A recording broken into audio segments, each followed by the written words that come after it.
जिले के धर्मपुरी में दुष्कर्म का एक सनसनीखेज मामला सामने आया है, जिसमें आरोपी डॉक्टर शादी का झांसा देकर 10 वर्षों तक शिक्षिका युवती का शारीरिक शोषण करता रहा। 21 जून को आरोपी दूसरी लड़की से ब्याह भी रचा लिया।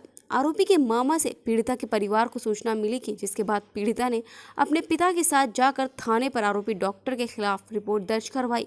आरोपी डॉक्टर फरार है।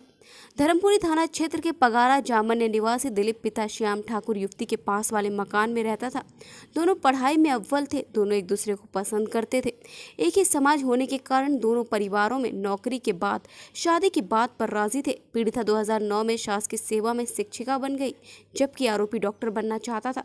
पीड़िता ने अपने परिवार की जानकारी में आरोपी दिलीप को MBBS और PG अपने वेतन से खर्च करना उसे डॉक्टर बनाया, बल्कि उसे महंगी बाइक और 10 लाख रुपए की कार भी लोन लेकर दिलवाई। 2010 से 2019 तक लगातार शादी का झांसा देकर शारीरिक संबंध बनाता रहा। पीड़िता ने गांव में आरोपी के टपरीनुमा कच्चे मकान को करीब 8 से 10 लाख खर्च कर पक्का बनवाने की मदद की, लेकिन 2017 में डॉक्टर बनने के बाद आरोपी करुणा हॉस्पिटल सेमधा में बतौर चाइल्ड स्पेशलिस्ट नौकरी भी करने लगा। इसके बाद आरोपी ने पीड़िता को शादी से इनकार करने लगा।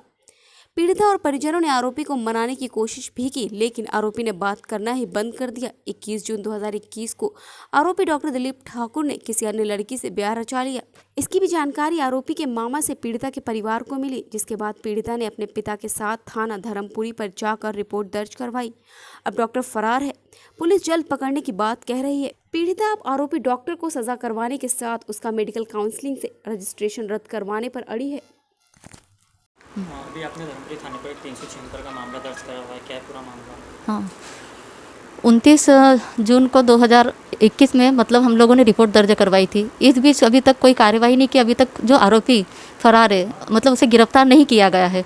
मैं एक शिक्षिका हूँ। मैं अपनी सारी मतलब जो घटनाएं मेरे साथ घटी थे मैं बताना चाहती हूँ। जैसे 2006-07 की बात है, हम दोनों साथ में पढ़ते थे, एक ही स्कूल में पढ़ते थे। इस बीच उस लड़के ने या फिर हम दोनों ने एक दूसरे को पसंद करने लगे। फिर मतलब हम दोनों के बीच बातचीत बढ़ने लगी, एक दूसरे को पसंद करने लगे। फिर उसने कहा कि मैं तुमसे शादी करना चाहता हूँ। तो फिर मैंने कहा ठीक है। उसने कहा मैं PMT सिलेक्शन हो जाएगा, MBBS कर लूँगा, इसके बाद मैं तुम्हारे से शादी कर लूँगा। तो मैंने कहा ठीक है, पहले आप अपने भाई पेरेंट्स को बताइए, अपने बड़े पापा को बताइए। तो उस लड़के ने उसके बड़े पापा को बताया। तो उसके बड़े पापा हमारे घर पर आए, मेरे पापा मम्मी से बात करी। तो पापा मम्मी से बात होने के बाद में शादी की बात तय कर ली गई। पापा मम्मी ने कहा चलो ठीक है भाई, आप MBBS कर लेंगे, उसके बाद फिर शादी कर लेंगे। इसके बाद में फिर लड़के को कहा कि भाई MBBS पूरा होने के बाद, उसने जबलपुर से किया है। लड़के का नाम डॉक्टर दिलीप ठाकुर है, जो अभी सेंधवा करुणा हॉस्पिटल में पदस्थ है, चाइल्ड स्पेशलिस्ट के पद पे है।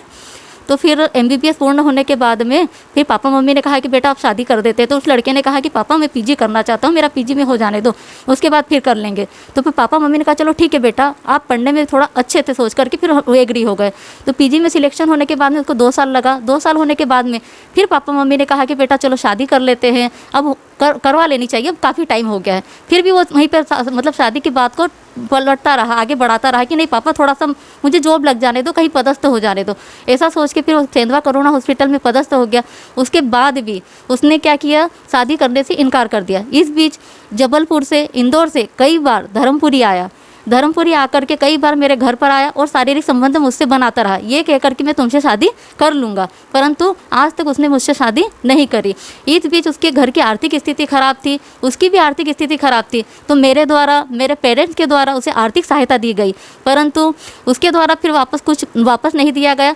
उसके पास जो कार है वो मेरे नाम से है, पर वो अभी आज तक वो चला रहा है। और बाइक मेरे भाई के नाम से है, वो भी यूज़ कर रहा है। और इस बीच बिना किसी सूचना दिए उसने 21 जून 2021 को शादी कर ली किसी दूसरी लड़की से। मुझे इस बारे में कुछ नहीं बताया गया और कई प्रकार से मुझे मानसिक रूप से भी वो प्रताड़ित करता रहा। क्यों? क्योंकि वो बस सीधे शादी के लिए इनकार करता रहा कि मुझे तुमसे शादी नहीं करना है।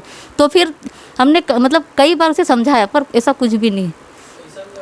हाँ, पैसा 50 लाख के आसपास है अंकल। हाँ, क्या चाहते हो? मैं उसे कड़ी से कड़ी सज़ा दिलाना चाहती हूँ, यहाँ तक कि उसका लाइसेंस रद्द कर दिया जाना चाहिए और ऐसे लड़के को कड़ी से कड़ी सज़ा दी जानी चाहिए, क्योंकि आगे चल के किसी भी लड़की के साथ इस प्रकार का कोई भी गलत ना हो, उसके साथ कोई गलत ना हो।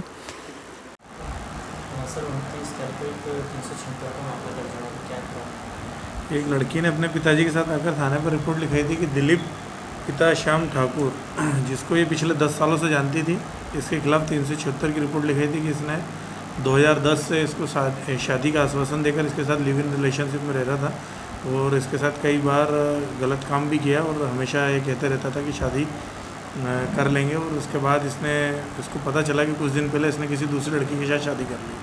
जिन्होंने इसके खिलाफ रिपोर्ट लिखाई थी, इसकी रिपोर्ट पर 376 अपराध पंजीबद्ध हुआ था। सर आरोपी की गिरफ्तारी?